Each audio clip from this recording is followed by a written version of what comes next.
সোমবার দুপুরে মোহনবাগান ক্লাবে অনুষ্ঠিত হয় কর্মসমিতির বৈঠক থেকে মোহনবাগান সভাপতি হিসাবে দেবাশিস দত্তের নাম ঘোষণা করেন সৃঞ্জয় বসু। আর সভাপতি হিসাবে দেবাশিস দত্তের নাম মেনে নেন উপস্থিত সকল সদস্যই।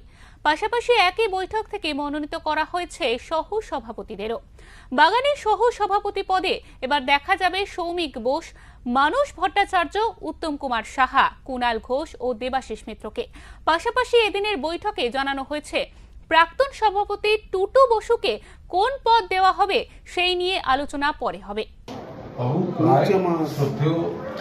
মন্ত্রী এবং তিনি সবচেয়ে বড় কথা মোহনবাগানের দীর্ঘদিনের সদস্য, শুভানুধ্যায়ী, মূলয় ঘটক। তাই আমি যতটুকু জানি এই বাদ বা এই ধরনের কোনো প্রশ্ন নেই।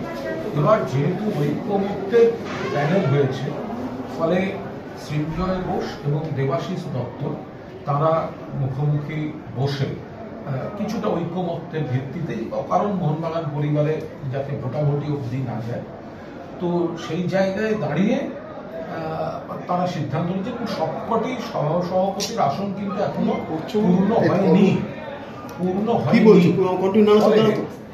কোনো অবস্থায় মানে একেবারে বা এই ধরনের কোনো উপসংহারে পৌঁছানোর কোনো কারণে আর অরূপ দ্বারা এতটাই মোহনবাগানের পরিবারের মধ্যে সসম্মানে উচ্চ পর্যায়ে রয়েছেন, মানে তাদেরকে কোনো কমিটি বাদ দেবে, মানে এই ধরনের ঔদ্ধত্য কোনো কমিটি দেখাতে পারবে না।